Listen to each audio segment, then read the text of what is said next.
Olá, boa noite. Ministro Edson Fachin é eleito novo presidente do Supremo Tribunal Federal para o biênio 2025-2027. Alexandre de Moraes será o vice-presidente da Corte. Deputada federal Carla Zambelli, que está foragida do Brasil, passa mal e tem audiência na justiça italiana remarcada. Empresário que matou Gari em Belo Horizonte tem prisão preventiva decretada após audiência de custódia. Justiça mantém a prisão do dono da Ultrafarma, preso em operação contra esquema de corrupção envolvendo créditos tributários em São Paulo. E ainda, Justiça autoriza buscas em endereço de Ítalo Santos e determina suspensão de perfis do influenciador investigado por exposição inadequada de crianças e adolescentes. O Jornal da Justiça desta quarta-feira, 13 de agosto, começa agora.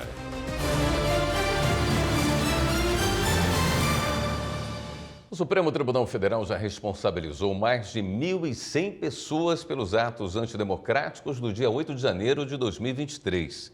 A Corte também ouviu 149 testemunhas e interrogou os réus das ações penais sobre a suposta tentativa de golpe de Estado. João Pedro Melo.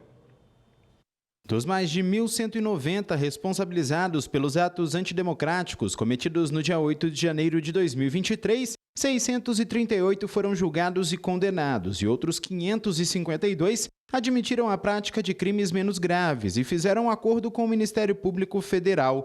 Os dados são do gabinete do ministro Alexandre de Moraes, que é o relator do tema, e mostram que das 638 condenações, 270 foram por crimes como a tentativa de abolição do Estado Democrático de Direito, golpe de Estado, dano qualificado, associação criminosa e deterioração do patrimônio público. Já 359 condenações foram por crimes menos graves, como incitação e associação criminosa, sendo que 10 pessoas foram absolvidas.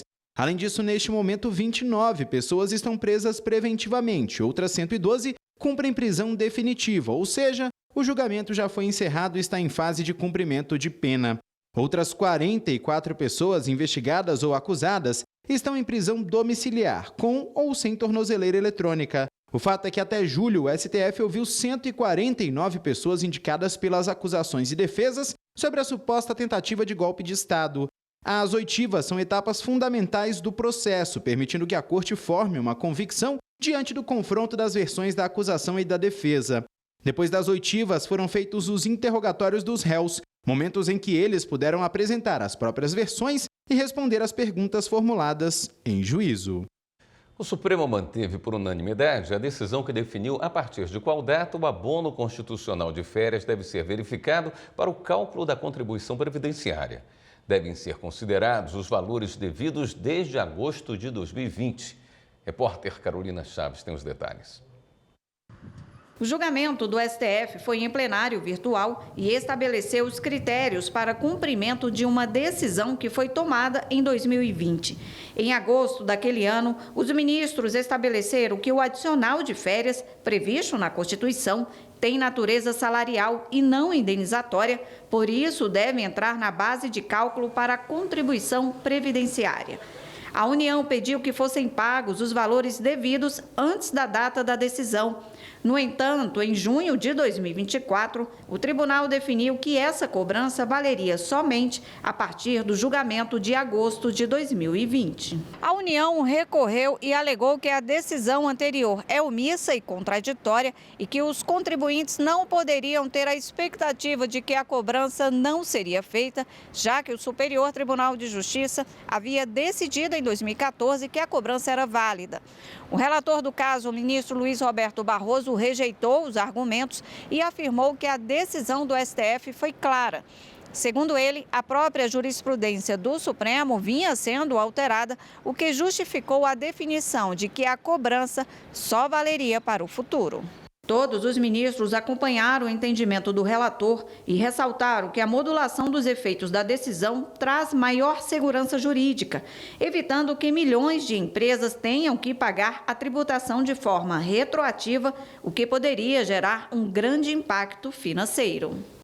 O Tribunal Superior Eleitoral confirmou o indeferimento de registro de Eduardo Simões de Oliveira, do PSD, candidato a vereador por Bragança Paulista, no interior de São Paulo.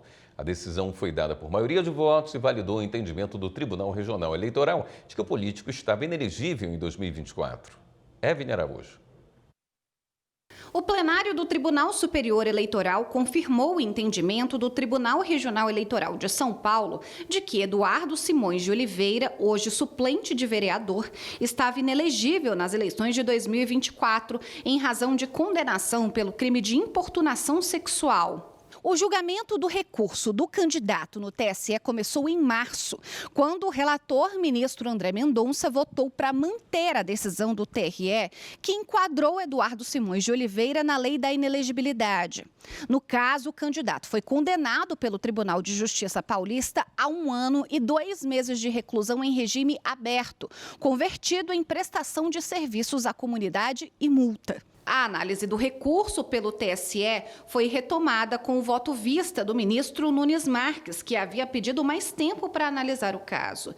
Ele divergiu do relator para deferir o registro da candidatura. Uma vez suspensa a inelegibilidade decorrente de condenação até então não transitada em julgado, seja por força da liminar, que é o argumento que me parece central, seja por conta da possibilidade de interposição de embargos infringentes dotado de efeito suspensivo op legis, capazes de obstar os efeitos, segundo a jurisprudência do TSE, da própria inelegibilidade, não há como se indeferir o registro com base no artigo 1º, inciso 1, a linha E, da Lei Complementar 64 de 90.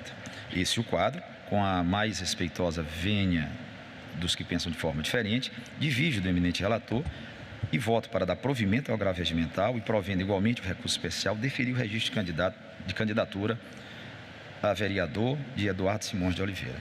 Nunes Marques, no entanto, ficou vencido. Por maioria de votos, o TSE confirmou o indeferimento de registro de Eduardo Simões de Oliveira, do PSD, candidato a vereador por Bragança Paulista, no interior de São Paulo. A seguir, deputada federal Carla Zambelli, que está foragida do Brasil, passa mal e tem audiência na justiça italiana remarcada.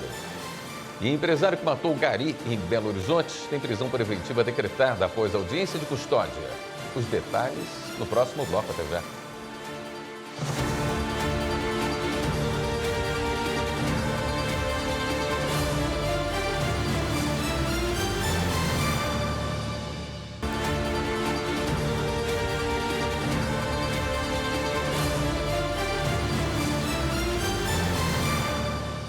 A Polícia Civil fez hoje uma operação no Piauí, Maranhão, Tocantins e Distrito Federal contra pelo menos 10 advogados suspeitos de fraudar o sistema eletrônico de processos do Tribunal de Justiça do Piauí. Foram bloqueados R$1 milhão e apreendidos carros de luxo. A ação faz parte da Operação Usuário Zero, que apura inserção irregular de documentos para favorecer pessoas de forma ilegal. Um grande número de documentos foi apreendido e ainda será analisado. O Ministério Público do Trabalho no Paraná abriu inquérito para apurar as causas da explosão em uma fábrica no município de Quatro Barras, região metropolitana de Curitiba. Repórter Carolina Chaves. O acidente aconteceu na manhã de terça-feira na empresa de explosivos Enaex Brasil. O número de mortos e feridos ainda não foi confirmado. O MPT estadual vai apurar se a empresa tem responsabilidade no ocorrido e se as normas de segurança eram seguidas. Um perito do órgão esteve no local e solicitou à Polícia Científica um laudo técnico, que deve sair em até 30 dias. O Ministério Público do Trabalho também pediu relatórios aos bombeiros e documentos sobre inspeções feitas na fábrica nos últimos 2 anos. Carla Zambelli passa mal e tem audiência adiada. Justiça mantém Cisne Oliveira na cadeia. E Polícia Federal combate fraudes de R$3 milhões no INSS. Vamos conferir. A Polícia Federal fez operação para combater fraudes contra o Instituto Nacional do Seguro Social. Estima-se um prejuízo de aproximadamente R$3 milhões aos cofres públicos. A investigação apontou que os golpes começaram em 2018 com a inserção de dados falsos nos sistemas da Caixa Econômica e concessão indevida de benefícios. Os policiais cumpriram mandados de busca e apreensão e bloqueio de bens dos investigados. As ordens judiciais foram expedidas pela Justiça Federal e foram cumpridas no Rio de Janeiro e em Santa Catarina. O empresário Cisne Oliveira, dono da rede de farmácias Ultrafarma, passou por audiência de custódia na Justiça de São Paulo, que manteve a prisão dele e do diretor estatutário da Fast Shop, Mário Otávio Gomes. Eles foram presos acusados de participar de um esquema de fraudes com créditos do ICMS. O Ministério Público ainda apura o valor total de pagamento de propina a auditores fiscais. A deputada federal Carla Zambelli, que deveria passar por uma nova audiência de custódia no Tribunal de Apelação de Roma, passou mal e teve a audiência adiada. O juiz do caso responsável pela sessão ordenou uma perícia médica e remarcou a audiência para o dia 27 de agosto. A deputada está presa desde 29 de julho numa penitenciária da capital italiana. Ela foi condenada pelo Supremo Tribunal Federal a 10 anos de prisão por invadir os sistemas do Conselho Nacional de Justiça. O empresário René da Silva Nogueira Júnior, acusado de assassinar um gari em Belo Horizonte, vai continuar preso. Em audiência de custódia, a Justiça determinou a prisão preventiva dele. Repórter Evelyn Araújo tem mais detalhes sobre as investigações. O empresário René da Silva Nogueira Júnior foi preso horas depois do assassinato em uma academia. Ele foi indiciado pelos crimes de ameaça e homicídio qualificado por motivo fútil e uso de recurso que dificultou ou impossibilitou a defesa da vítima. O crime aconteceu durante uma briga de trânsito. O gari Laudemir de Souza Fernandes, de 44 anos, foi socorrido e levado ao hospital, mas não resistiu. A audiência de custódia que decidiu pela prisão preventiva do acusado foi realizada no Fórum Lafayette, em Belo Horizonte. O Ministério Público defendeu que o empresário permanecesse preso. Já os advogados pediram o relaxamento da prisão, por ele ser réu primário, ter bons antecedentes e residência fixa. O juiz, no entanto, considerou a gravidade dos fatos. Segundo as investigações, a arma usada no crime pertence à esposa de René, que é delegada da Polícia Civil de Minas. A Corregedoria da Corporação abriu um processo administrativo disciplinar para investigar se o empresário tinha acesso à pistola da mulher e se ela permitia a utilização da arma. Uma coletânea em homenagem aos 10 anos do ministro Reinaldo Soares da Fonseca, do Superior Tribunal de Justiça, foi lançada no Espaço Cultural do STJ. Repórter Kátia Gomes acompanhou. Nacionalmente reconhecido por seu papel no avanço de temas relacionados à justiça criminal e ao princípio da fraternidade, Reinaldo Soares da Fonseca é natural de São Luís. Com 33 anos de magistratura e 43 de serviço público, o ministro integra o STJ desde 2015, compondo atualmente a 5ª turma e a 3ª sessão. Durante o discurso, o presidente do STJ, ministro Herman Benjamin, lembrou como Reinaldo Soares da Fonseca é querido pelos colegas e um jurista exemplar. Por onde ele passa, ele faz amigos. É uma pessoa leve e alguém que consegue transmitir a ideia de que nós, juízes, precisamos ter serenidade. Não é fácil. Precisamos decidir as questões com firmeza, também não é fácil, e principalmente fazer justiça. A obra Liber Amicorum, homenagem aos 10 anos do ministro Reinaldo Soares da Fonseca, no Superior Tribunal de Justiça, reúne em 2 volumes mais de 100 contribuições de profissionais do direito e do serviço público de todo o país, incluindo ministros do Supremo Tribunal Federal e do STJ. O ministro Reinaldo Soares da Fonseca agradeceu a homenagem e relembrou a trajetória até o Superior Tribunal de Justiça. Há 33 anos eu sou juiz de direito, juiz federal, e há 43 anos eu trabalho no serviço público. Fui servidor da Justiça Federal, fui servidor da Justiça Estadual, fui procurador do Estado do Maranhão, fui juiz de direito do DF e juiz federal, e através da Justiça Federal cheguei ao TRF1 e ao STJ. Portanto, essa homenagem eu recebo com muita gratidão. Os artigos abordam temas como garantias processuais, direitos humanos, consensualidade, justiça penal, educação jurídica, meio ambiente, proteção de dados e inovação institucional. Esses temas foram escolhidos para compor a coletânea justamente porque são os temas trabalhados pelo ministro Reinaldo Soares da Fonseca perante o STJ.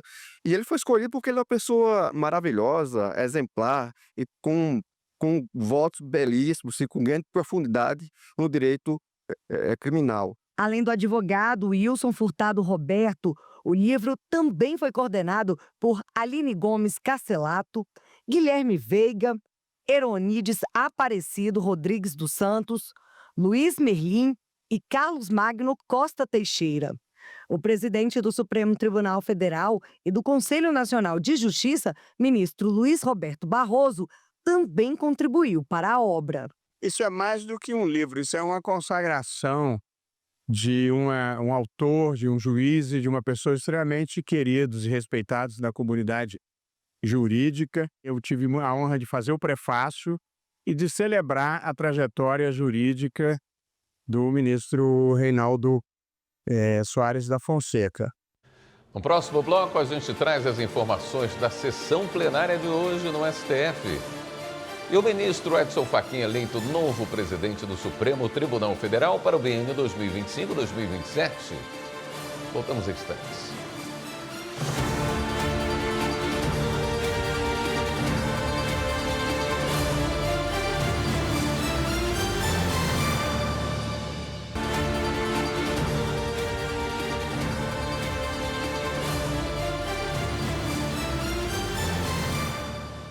Nesta quarta-feira, o Supremo Tribunal Federal declarou constitucional a cobrança da CID, a Contribuição de Intervenção no Domínio Econômico, sobre remessas ao exterior, fixando que a arrecadação deve ser integralmente destinada à área de ciência e tecnologia. Detalhes com Marta Ferreira. A CID Tecnologia é uma contribuição com o objetivo de financiar projetos cooperativos entre universidades e empresas para o desenvolvimento científico e tecnológico. O Supremo julga um recurso de uma empresa fabricante de caminhões que questiona a decisão do Tribunal Regional Federal da Terceira Região, que validou a cobrança sobre o compartilhamento de custos referentes à pesquisa e ao desenvolvimento assinado com a matriz na Suécia. A empresa argumenta, entre outros pontos, que embora a lei estabeleça que 100% da contribuição deve ser aplicada em fundos para o desenvolvimento tecnológico, na prática, o produto da arrecadação tem sido desviado para outros setores. No julgamento, os ministros discutem se a contribuição deve ser cobrada sobre qualquer tipo de contrato ou apenas sobre os que envolvem uso ou transferência de tecnologia estrangeira. O relator da matéria, ministro Luiz Fux, votou pela constitucionalidade parcial da contribuição, com restrição quanto ao seu alcance. A divergência foi aberta pelo ministro Flávio Dino, que defende a manutenção da cobrança como é feita hoje, abrangendo não só pagamentos de contratos envolvendo tecnologia estrangeira, como também empresas que prestem serviços técnicos ou administrativos. O julgamento foi retomado com a apresentação do voto vista do ministro Nunes Marques. Ele acompanhou parcialmente o voto do ministro Flávio Dino, no sentido de reconhecer a constitucionalidade da norma, mas propôs a exclusão dos direitos autorais no campo de incidência. A sugestão que eu traria seria apenas, talvez, um rebuscamento desnecessário, porque, pelo que eu entendi, quando Vossa Excelência diz que deve ser integralmente aplicada na área de atuação da ciência e tecnologia, nos termos da lei, talvez já satisfaça o que eu trago. E a minha proposta era simples. A legitimidade da incidência da CID depende de uma mínima correlação de razoabilidade entre, 1, a eleição dos contribuintes e, 2, os benefícios almejados com a intervenção da ordem econômica. Ou seja, essa extensão ela não pode transcender aquele segmento, aquela área de atuação, que é o que já diz Vossa Excelência no item 2. Então, eu até não proporia se essa realmente for a intenção do voto de Vossa Excelência. Então, ficaria só com a limitação pontual do item 1. O ministro Edson Fachin reconheceu a constitucionalidade da CID, sem limitar sua incidência a hipóteses estritamente ligadas à importação de tecnologia. Na linha do voto da divergência, com toda a vênia, Sua Excelência, o ministro relator, do voto da divergência que eu estou a acompanhar integralmente. Do exame que fiz, concluí que não subsiste alegação de desvio de finalidade, mas de modo mais especial que a questão da referibilidade entre o grupo beneficiado e o onerado é um tema que tem este agasalho hermenêutico que agora restou explicitado pelo ministro Gilmar Mendes e acolhido por Vossa Excelência. O plenário decidiu que a arrecadação deve ser integralmente aplicada no setor de ciência e tecnologia. As teses aprovadas têm a seguinte dicção: é constitucional a contribuição de intervenção no domínio econômico destinada a financiar o programa de estímulo à interação universidade-empresa para o apoio à inovação, instituída e disciplinada pela Lei 10.168 de 2000, com as alterações empreendidas pelas Leis 10.332 de 2001 e 11.452 de 2007.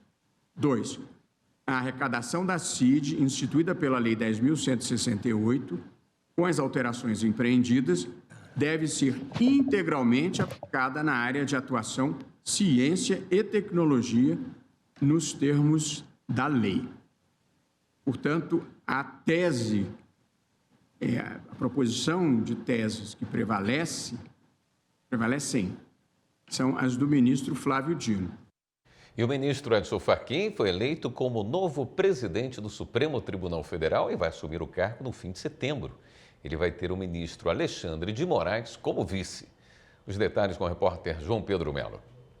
A eleição foi feita entre os 11 integrantes da corte, ocorreu de maneira simbólica. A tradição é que seja apontado o ministro mais antigo, que ainda não tenha presidido o tribunal. Com isso, Fachin vai substituir em 29 de setembro o ministro Luiz Roberto Barroso à frente do STF, ficando na presidência pelo período de 2 anos. O vice-presidente eleito foi o ministro Alexandre de Moraes. Considero pessoalmente e institucionalmente que é uma sorte do país poder, nesta conjuntura, ter uma pessoa com a qualidade moral e intelectual de Vossa Excelência conduzindo o tribunal. O ministro Edson Fachin é conhecido por ter um perfil técnico. A expectativa é de que ele reforce a postura de defesa institucional diante dos recentes ataques sofridos pelo judiciário, especialmente no contexto eleitoral, já que Fachin também vai estar à frente da corte durante as eleições presidenciais de 2026. Posso dar o testemunho público da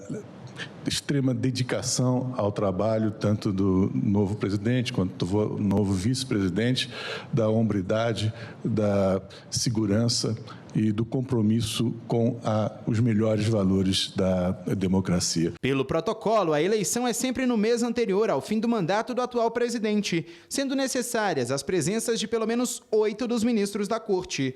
Os critérios de eleição são pela antiguidade, sendo o presidente o ministro mais antigo e que ainda não exerceu a função. O vice-presidente é o segundo mais antigo, usando o mesmo critério. O bastão agora chegou aqui e recebo com o sentido de missão e com a consciência de um dever a cumprir. Nós continuaremos buscando fortalecer a colegialidade, a pluralidade, sempre aberto ao diálogo. Em rápidas palavras, agradecer a confiança, a solidariedade de todos os colegas, da colega ministra Carmen, e expressar, presidente, minha grande honra e minha grande alegria de novamente poder ser vice-presidente do ministro Edson Fachin, com quem já trabalhamos juntos no Tribunal Superior Eleitoral. Com a saída da presidência, o ministro Luiz Roberto Barroso passa a compor, em outubro, a segunda turma do Supremo Tribunal Federal.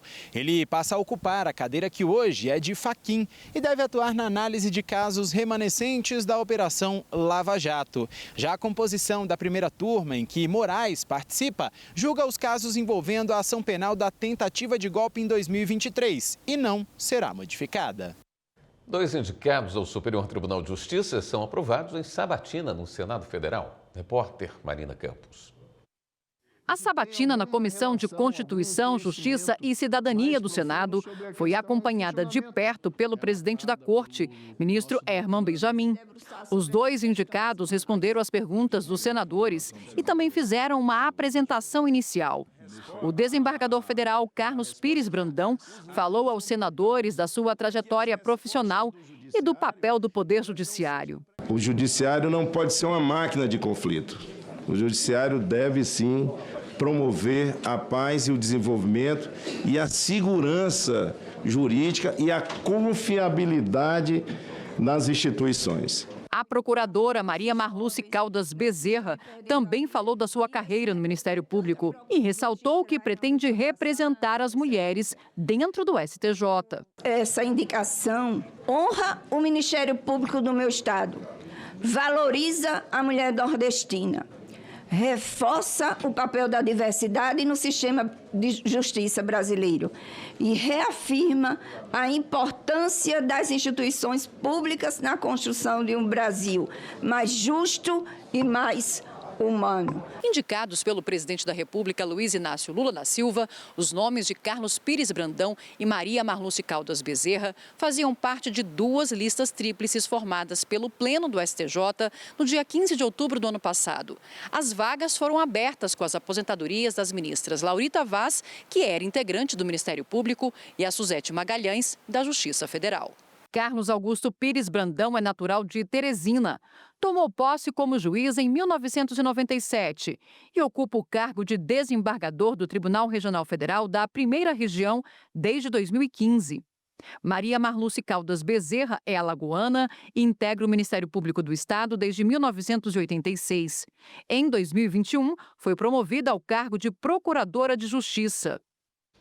Os nomes dos indicados tiveram aprovação confirmada pelo plenário do Senado. Agora eles serão nomeados pelo presidente da República e empossados em sessão solene do STJ. A seguir, Justiça do Rio de Janeiro determina suspensão temporária da cobrança de obrigações da operadora Oi previstas no Plano de Recuperação Judicial. E ainda, Justiça autoriza buscas em endereço de Ítalo Santos e determina suspensão de perfis do influenciador. Todos os detalhes já já.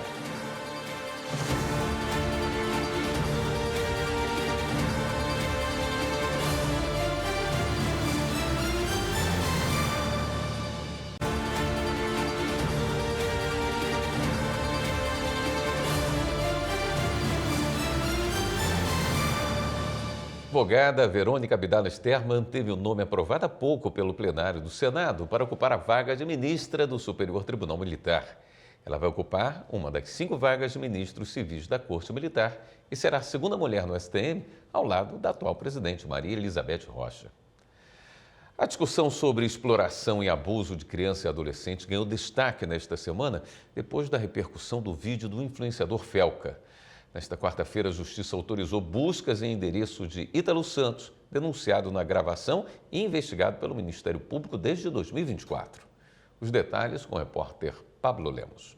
A Justiça autorizou buscas na casa de Ítalo Santos para apreender celulares, computadores e outros equipamentos usados em gravações feitas por ele. O influenciador é investigado por suposta exploração comercial de imagens de crianças e adolescentes nas redes sociais. A decisão atendeu a um pedido do Ministério Público, que investiga o caso em ação civil pública desde o ano passado. O que fizemos foi a instauração de um procedimento no final do ano passado para apurar denúncias vindas de moradores do condomínio onde ele residia, dando conta de ações e condutas impróprias envolvendo crianças e adolescentes. E essas apurações, como todos sabem, elas têm um rito para acontecer, elas têm todo um regramento. E estávamos fazendo isso com as ações já medidas já em vias de lançamento na Justiça, ações mais voltadas à preservação dos direitos coletivos da infância e juventude. A Justiça proibiu o influenciador de usar redes sociais, de manter contato com crianças e adolescentes que aparecem nos vídeos e de rentabilizar a exposição do conteúdo. O Ministério Público do Trabalho e a Polícia Civil ainda pediram que a Loteria do Estado da Paraíba suspenda a autorização concedida a uma empresa de rifas e sorteios divulgada por ele, até que a ação seja encerrada.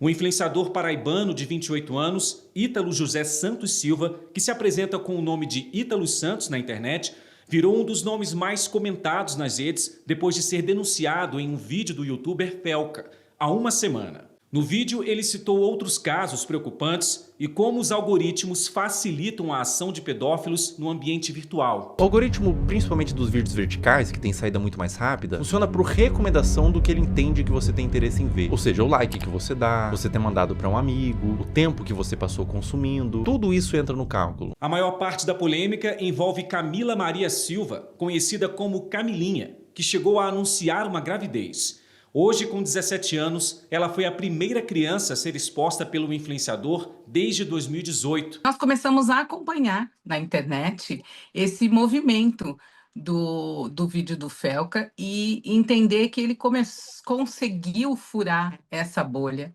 conseguiu fazer com que as pessoas parassem, prestassem atenção e ficassem indignados. O caso reacendeu a discussão sobre a regulamentação digital e a responsabilização das plataformas. Este ano, o Supremo Tribunal Federal definiu parâmetros para responsabilizar essas empresas por danos causados pela publicação de conteúdo de terceiros. A decisão vale até que o Congresso atualize a legislação sobre o assunto. Temos uma lei que trata especial do marco da internet, né? Só que nós precisamos criar mecanismos, principalmente legislativos, para coibir que esses vídeos sejam baixados e fornecidos pela internet. A Justiça do Rio de Janeiro determinou suspensão temporária da cobrança de obrigações da operadora Oi previstas no Plano de Recuperação Judicial. A Oi pretende alterar as obrigações iniciais no aditamento apresentado em julho ao Plano de Recuperação Judicial em vigência. A Justiça também determinou que a operadora apresente plano de transição dos serviços públicos prestados e intimou a Anatel e o Tribunal de Contas da União a se manifestarem nos autos sobre a necessidade de transição do comando dos serviços públicos prestados atualmente pelo Grupo Oi. O Tribunal Superior do Trabalho condenou uma fabricante de cimento a pagar R$100 mil por danos morais coletivos. A empresa fazia consultas a antecedentes criminais e a cadastros de restrição de crédito de candidatos a emprego sem ligação com a função oferecida. A primeira turma do TST considerou a prática ilegal e proibiu a continuidade do procedimento. O caso começou com denúncia ao Ministério Público do Trabalho. Um candidato aprovado para a vaga de motorista disse ter sido rejeitado por ter um nome no SPC. A empresa confirmou que fazia as consultas, mas afirmou que não usava essa informação para eliminar candidatos. A Justiça do Trabalho em Santos e o Tribunal Regional da 2ª Região haviam rejeitado a ação por falta de prova de discriminação. No recurso, o TST entendeu que a prática viola a privacidade e pode gerar discriminação. O relator, ministro Hugo Carlos Schweinman, ressaltou que só é permitido consultar esse tipo de informação quando houver relação direta com as atividades do cargo. Com a decisão, a empresa terá de pagar a indenização e parar de fazer as consultas. O Tribunal Superior do Trabalho fez hoje a cerimônia de outorga da Ordem do Mérito Judiciário do Trabalho 2025. Quem conta os detalhes da solenidade é a repórter Larissa Batista. A comenda é concedida desde 1970 a instituições e pessoas que se destacam pelos serviços prestados à sociedade e à Justiça do Trabalho. A cerimônia de entrega das condecorações aconteceu aqui, na sede do Tribunal Superior do Trabalho, e contou com a presença de autoridades dos 3 poderes da República, além de representantes da sociedade civil. Ao todo, 65 personalidades foram homenageadas, além de 3 instituições, sendo elas a Orquestra Sinfônica do Teatro Nacional Cláudio Santoro, o Hospital de Amor, centro oncológico de referência na América Latina, e também o Laboratório de Estudos de História dos Mundos do Trabalho, ligado à Universidade Federal do Rio de Janeiro. Já entre as personalidades agraciadas no evento estava o presidente do Congresso Nacional, senador Davi Alcolumbre, que inclusive receberá a comenda Grão Colar. Também receberam condecorações o ministro do Supremo Tribunal Federal, Cristiano Zanin, o presidente do Superior Tribunal de Justiça, ministro Herman Benjamin, o presidente do Tribunal de Contas da União, ministro Vital do Rego Filho, e a presidente do Superior Tribunal Militar, ministra Maria Elizabeth Guimarães. No Rio Grande do Sul, a Comissão Regional de Soluções Fundiárias do Tribunal de Justiça do Estado visitou uma comunidade para mediar conflitos judiciais. Reportagem de Roger Silva. O Judiciário Gaúcho atua de maneira atenta e empática para resguardar o direito absoluto à moradia previsto na Constituição de 1988. A comissão recebeu um processo com trânsito em julgado. É cumprimento de sentença já para reintegração de uma área, tá? Foi até o STJ e foi confirmada a sentença. Então, nós estamos em fase de cumprimento na reintegração, mas isso não impede que a comissão negocie, né? E se não houver possibilidade de negociação, aí é a retirada dos moradores, mais humanizado, com prazo para as pessoas retirarem suas coisas, né? Negociação com o município, aluguel social, alguma outra área, algum outro imóvel para essas pessoas. Então, a Comissão Regional de Soluções Fundiárias, ela vem como justamente essa instância do Poder Judiciário própria para resolver problemas coletivos, que são essencialmente resolvidos pelo consenso. A gente sempre vai buscar entender a melhor forma que eles possam continuar na área, se é possível eles continuarem na área, buscar todas as alternativas jurídicas, né? Nós temos uma lei relativamente recente, que é a lei da REURB, que ela é muito aplicada, né? Então, enfim, nós temos essa busca e essa preocupação dessa garantia, né, constitucional, né, ao direito à moradia. Depois de meses de incerteza e mobilização da comunidade, a Comissão Regional de Soluções Fundiárias reuniu os órgãos e partes envolvidas para uma conversa aberta com os moradores da Rua 26 de Março, no bairro Mário Quintana. A visita era aguardada pela vizinhança e celebrou a proximidade ao judiciário. Foi um momento que a gente pôde explicar como estava o processo, como a gente estava se sentindo e o que a gente estava buscando. Então, isso foi muito bom, foi ótimo. Mas a gente só quer os direitos, sabe? A gente conseguiu ter uma visão um pouco mais ampla de o que pode acontecer, de que a gente não vai ficar com uma mão na frente e outra atrás. Acho que isso pra nós foi muito importante, porque a gente estava muito aterrorizado com isso, sabe? Tô esperançosa que se eles dizem, vou dar um terreno para vocês, uma moradia, a gente vai, sei que a gente vai pagar um pouco, mas a gente vai ter que pagar, ou FIC a gente tem que pagar. Eu acho, indenize a gente. A seguir, MPF cobra na Justiça o cumprimento imediato da decisão que obriga a União a fornecer água potável a indígenas no Pará. E ainda, de olho na linguagem simples, Justiça do Trabalho de Goiás cria um manual para facilitar o entendimento de documentos e decisões. A gente mostra já já.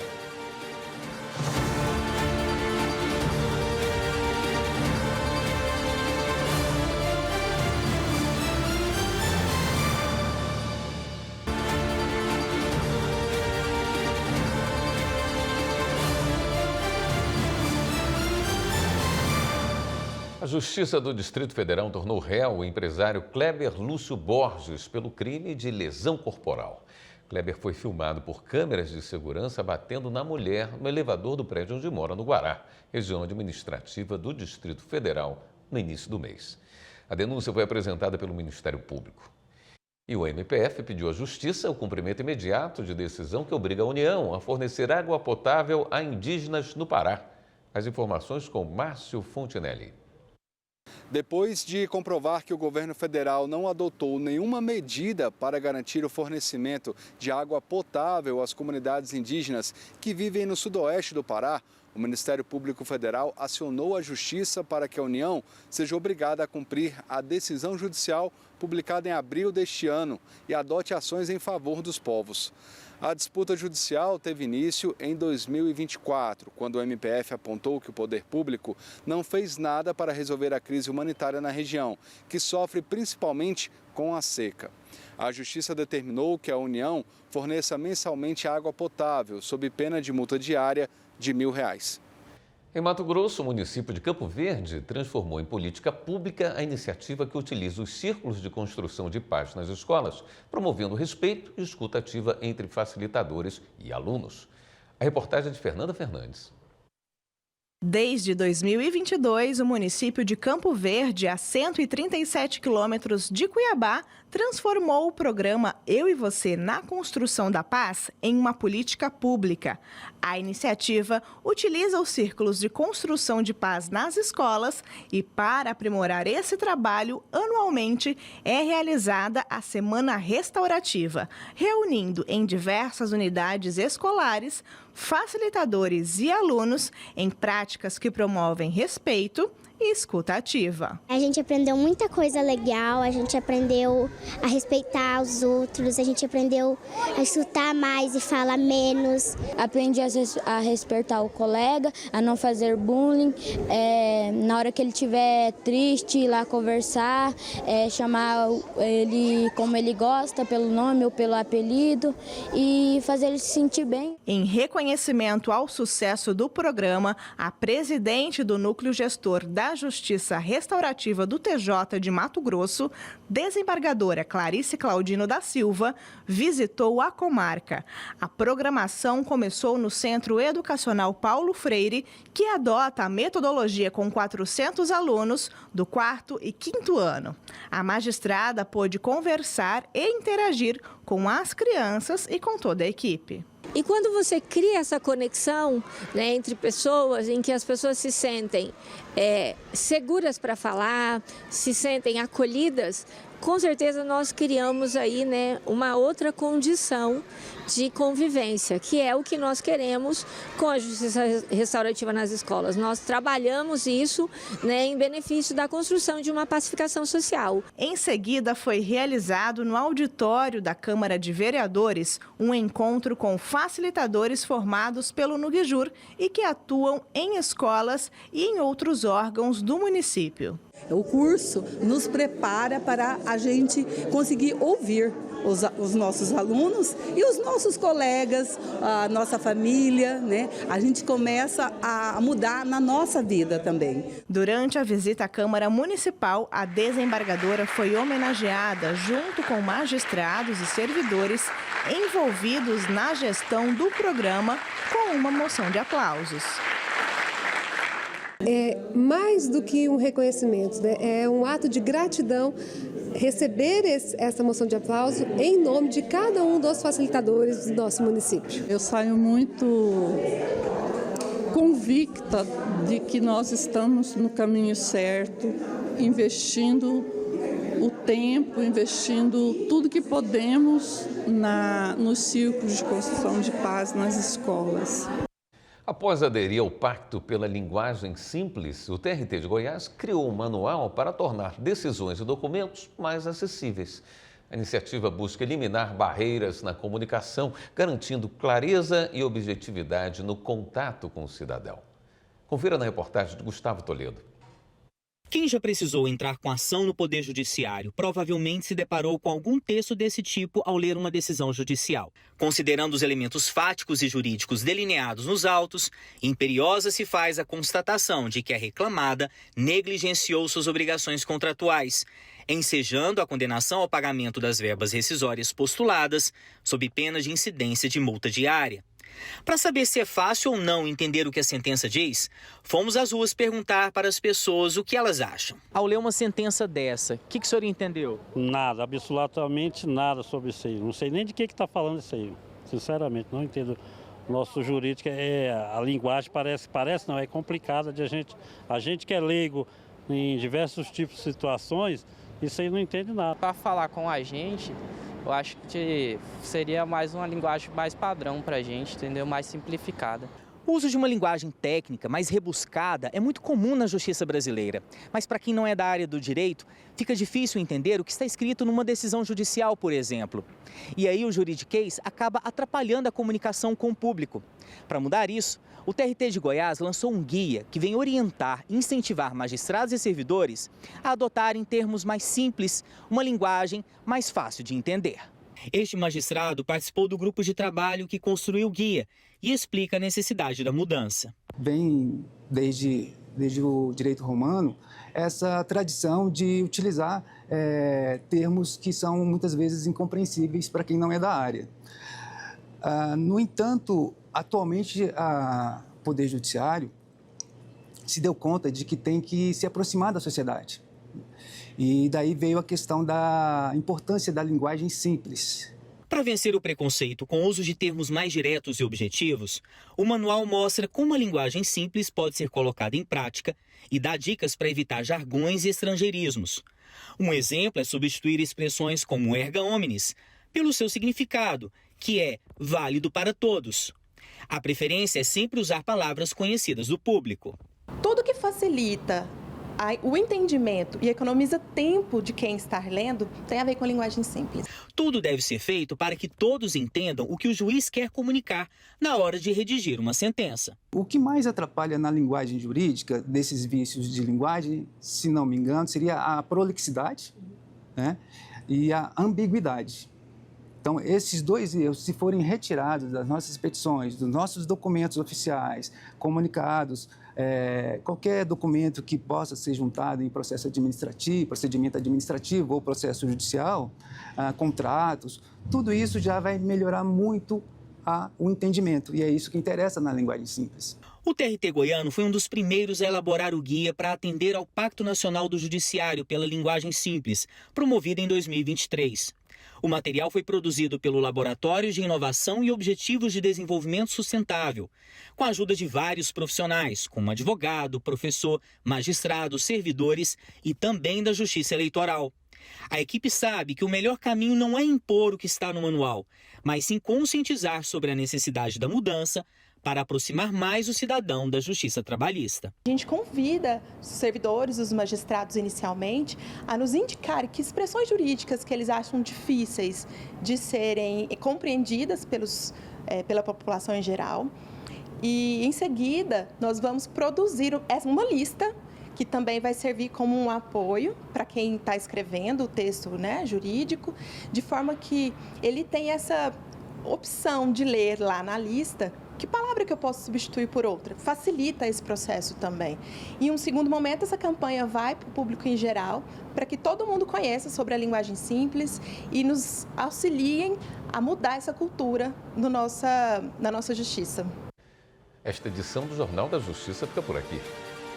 Obrigado pela companhia, uma ótima noite para você.